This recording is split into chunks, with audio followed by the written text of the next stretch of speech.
नमस्कार दोस्तों, YouTube के महाविद्या ज्योतिष चैनल में मैं पंडित गुरुराज आप सभी दर्शकों का एक बार फिर से स्वागत करता हूं। दोस्तों, YouTube के महाविद्या ज्योतिष चैनल के माध्यम से मैं लाल किताब, वैदिक ज्योतिष, यंत्र मंत्र और तंत्र से जुड़ी हुई अनुभूत जानकारी समय समय पर आप तक पहुंचाता रहता हूं। उम्मीद है आपको मेरी वीडियो पसंद भी आती होंगी। अगर वीडियो पसंद आती है तो वीडियो को लाइक करें, शेयर करें और चैनल को सब्सक्राइब भी कर लें ताकि इसी प्रकार की जानकारी आगे भी मैं आप तक पहुंचा सकूं। दोस्तों, सूत्रों पर आधारित बहुत सारी वीडियो मैं आपके लिए ला चुका हूं और सभी सूत्र आपने पसंद किए, उसके लिए आपका बहुत बहुत धन्यवाद। पिछली वीडियो में मैंने कुछ ऐसे सूत्र आप लोगों को बताए जिन सूत्रों को अगर आप कुंडली पर लगाएं तो आने वाले व्यक्ति के मन में क्या सवाल है, किस चीज से वो इंसान दुखी है, क्या उसकी समस्या है, आप उसके बिना बताए ही आप पहले ही उसको बता देंगे। कुंडली देखते के साथ ही आप सामने वाले की समस्या बता सकते हैं।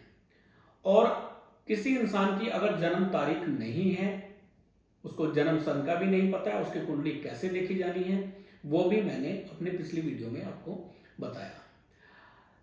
आज भी कुछ सूत्र मैं आपके लिए लेकर आया हूं। जितने भी सूत्र आज तक मैंने आपके लिए पहुंचाए वो सभी सूत्रों को हजारों कुंडलियों पर आजमाया गया, जांचा गया, परखा गया, उसके बाद ही आप तक पहुंचाए गए। आज भी कुछ सूत्र मैं आपके लिए लेकर आया हूं और ये 16 सूत्र ऐसे सूत्र हैं जिनको मैंने आज तक कभी फेल होते नहीं देखा।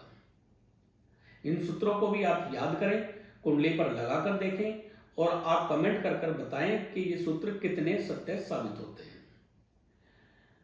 दोस्तों, आज के जो सूत्र हैं इनको भी आपने खानावार देखना है, राशि वाइज नहीं देखना है।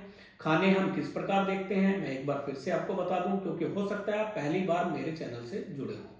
जो दर्शक पहले से मेरे चैनल से जुड़े हुए हैं, जिन्होंने चैनल सब्सक्राइब किया हुआ है, उनको पता है खाने किस प्रकार देखते हैं।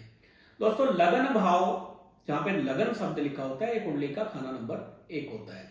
लगन भाव से एंटी क्लॉकवाइज गिनती करते हुए क्रमवार खाने होते हैं, यानी अगला खाना खाना नंबर 2, उसके बाद 3, फिर 4, 5, 6, 7, 8, 9, 10, 11, 12। इस प्रकार कुंडली के 12 खाने होते हैं और आज हम ग्रहों को खानावार ही देखेंगे।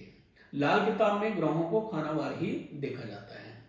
तो दोस्तों, यदि जन्म कुंडली में 10वें खाने में लगन भाव से एंटी क्लॉकवाइज गिनती करते हुए 10वें खाने में चंद्रमा बैठे हुए हों तो ऐसा जातक डॉक्टर या सर्जन होता है। डॉक्टर और सर्जन के काम से ऐसा इंसान बहुत ज्यादा तरक्की करता है। लेकिन अगर ऐसा जातक अपने मरीजों को लिक्विड में दवाइयां दे तो वो दवाई जहर की तरह असर करेगी, यानी फायदे की जगह नुकसान करेगी। ऐसे जातक को कभी भी अपने मरीजों को लिक्विड में दवाइयां नहीं देनी चाहिए और खुद भी लिक्विड में दवाइयों का सेवन नहीं करना चाहिए। दूसरा, ऐसे जातक को याद रखना चाहिए कभी भी किसी मरीज को फ्री में दवाई ना दें। यदि आप डॉक्टर हैं, 10वें भाव में आपके चंद्रमा बैठे हैं तो फ्री में दवाई नहीं देनी चाहिए और रात्रि में दूध का सेवन बिल्कुल भी नहीं करना चाहिए। दोस्तों, यदि 10वें भाव में चंद्रमा बैठे हुए हों तो ऐसे जातक को 24वें साल में सर्जरी के औजार की बिक्री से बहुत लाभ प्राप्त होता है। यानी 10वें भाव में अगर चंद्रमा है तो सर्जरी के औजारों का कार्य करना बहुत शुभ रहेगा। लेकिन यदि 10वें भाव में चंद्रमा है तो दूध से जुड़ा हुआ कार्य है, चावलों से जुड़ा हुआ कार्य है, वो इतना फायदेमंद नहीं रहता है। दोस्तों, 10वें भाव में यदि चंद्रमा हो तो जातक का मन काम कारोबार में टिकता नहीं है। ऐसा इंसान काम कारोबार बार बार बदलता रहता है, काम टिककर नहीं करता है और अपने काम से ऐसा इंसान संतुष्ट भी नहीं रहता। संतुष्टि ऐसे इंसान को नहीं मिलती है। तो यदि आपको इस तरह की कोई समस्या है, काम में आपका मन नहीं लगता है, काम बदलने का रहता है या हर बार काम बदला जाता है, बार बार काम बदला जाता है, तो आपको क्या करना है, एक टीन का कहीं से पीपा लेंगे जिसका गोल ढक्कन ही खाली खुला हुआ हो। तो ऐसे पीपे को अच्छे से साफ कर लें सर्फ से और उसमें गंगा जल भर लें। 15 लीटर उसमें, 12-13 लीटर या 15 लीटर उसमें गंगा जल भरें।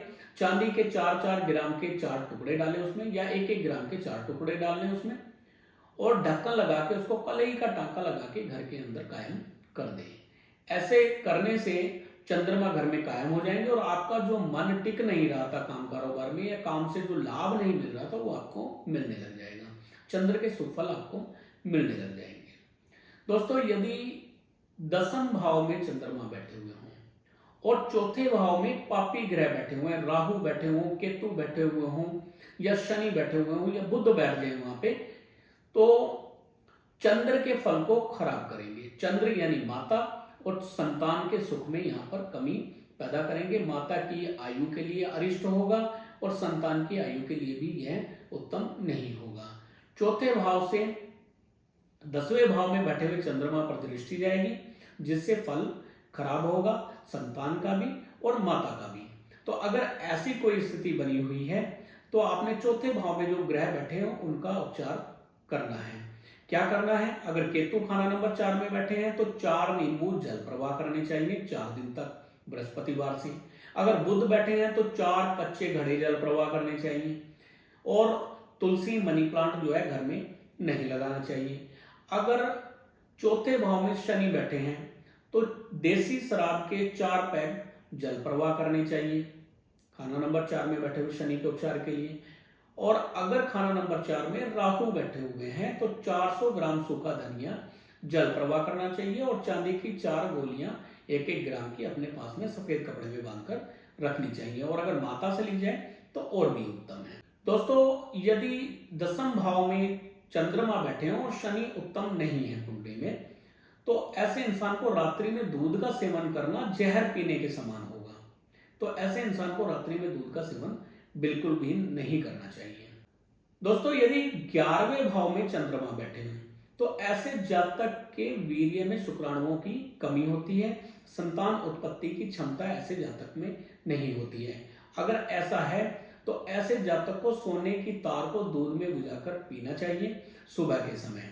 रात्रि में दूध का सेवन नहीं करना चाहिए। सुबह के समय सोने की तार दूध में बुझाकर पीनी चाहिए, यानी पहले गैस पर उसको तपा लिया जाए और दूध में उसको डिप किया जाए, जिससे एक छुन करके आवाज होती है और वो दूध में जो है ठंडा हो जाएगा सोने का टुकड़ा। अब आप उस दूध का सेवन करेंगे तो बृहस्पति के प्रभाव से, बृहस्पति के जो शुभ प्रभाव उस दूध में जाएंगे, चंद्र बृहस्पति इकट्ठा होंगे, और जो संतान उत्पत्ति की क्षमता नहीं थी और वो क्षमता आप में प्राप्त होने लग जाएगी। दोस्तों, यदि चंद्रमा 11वें भाव में हो तो लाल किताब में कहा गया है दादी पोते को तरसे, यानी दादी के होते हुए पोता नहीं आएगा। 11वें भाव में जो भी ग्रह बैठता है वह अपने शत्रु के फल को खराब करता है। 11वें भाव में अगर राहु आकर बैठ जाए तो बृहस्पति के फल को खराब करेंगे, और अगर 11वें भाव में बुध आ जाए तो वो चंद्रमा के या बृहस्पति के फल को खराब करेंगे। ऐसे ही यदि 11वें भाव में चंद्रमा आ जाए तो वो अपने शत्रु केतु के फल को खराब करेंगे। अगर केतु 11वें भाव में आ जाए तो चंद्र का फल खराब होगा।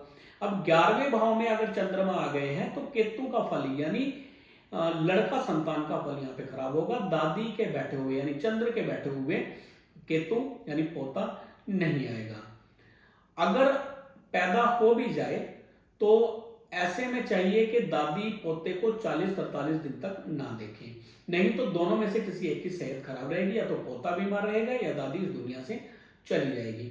अगर ऐसा हो जाए तो एक संगमरमर का गोल चकला लेकर 40-43 दिन तक दादी को दूध से उसको धोना चाहिए, यानी 40-43 दिन कच्चे दूध से उस चकले को धोना चाहिए।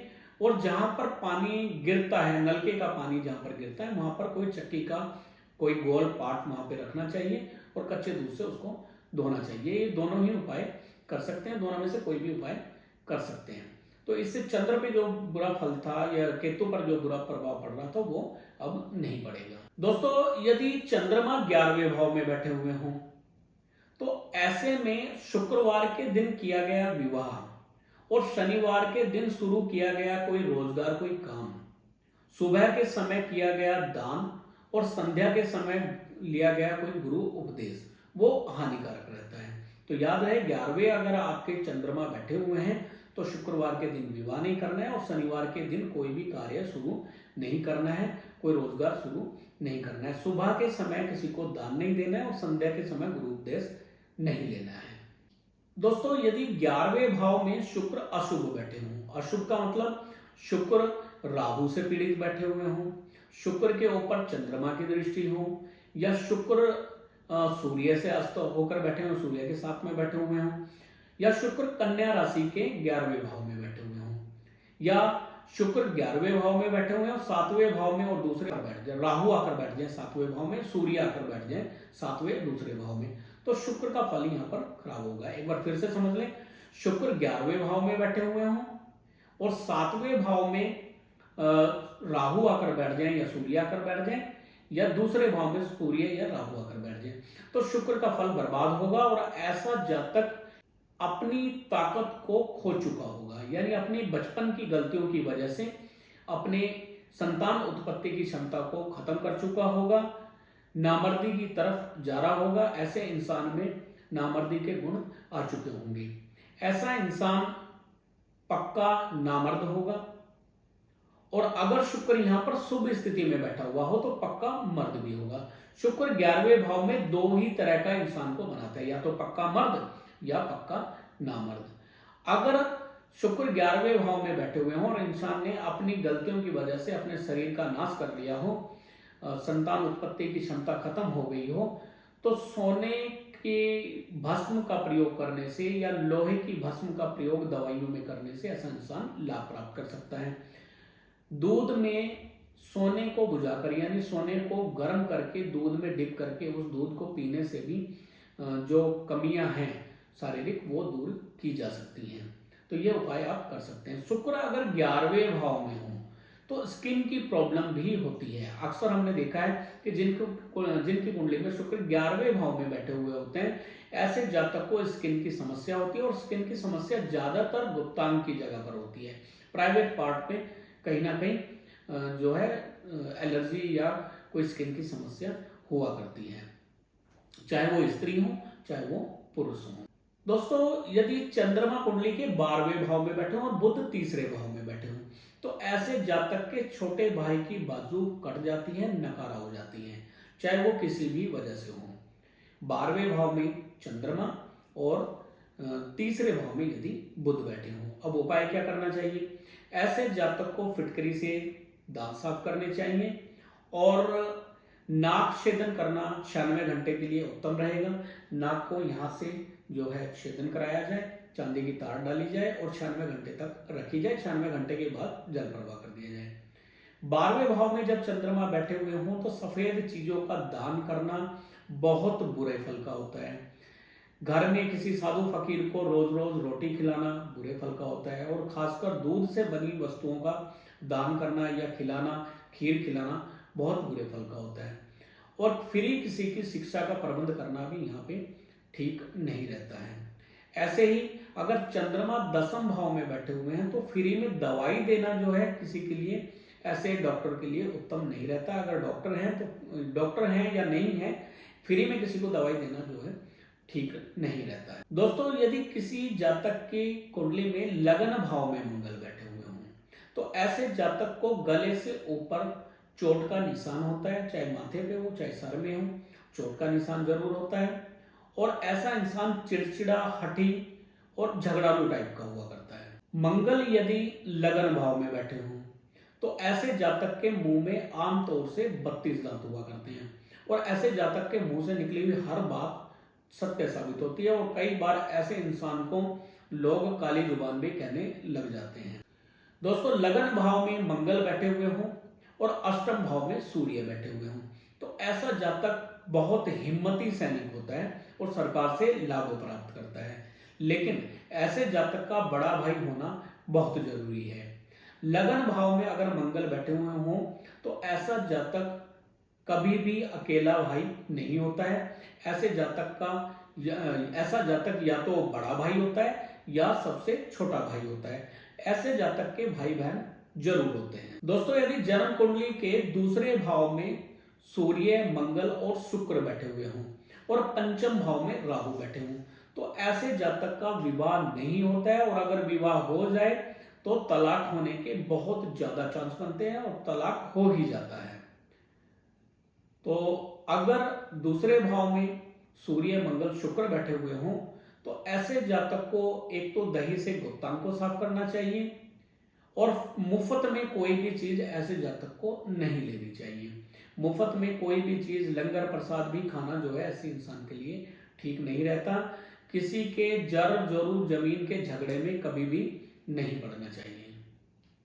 तो दोस्तों, आज के जो सूत्र हैं, उम्मीद है ये सूत्र भी आपको पसंद आए होंगे। इन सूत्रों को कुंडली पर लगाकर देखें, आप पाएंगे ये सूत्र हमेशा ही सत्य साबित होते हैं। अगर शुक्र कुंडली के 9वें भाव में बैठे हुए हों तो ऐसे जातक को संतान बहुत देरी के साथ प्राप्त होती है, बहुत देरी से प्राप्त होती है, और पत्नी की सेहत अक्सर खराब रहती है।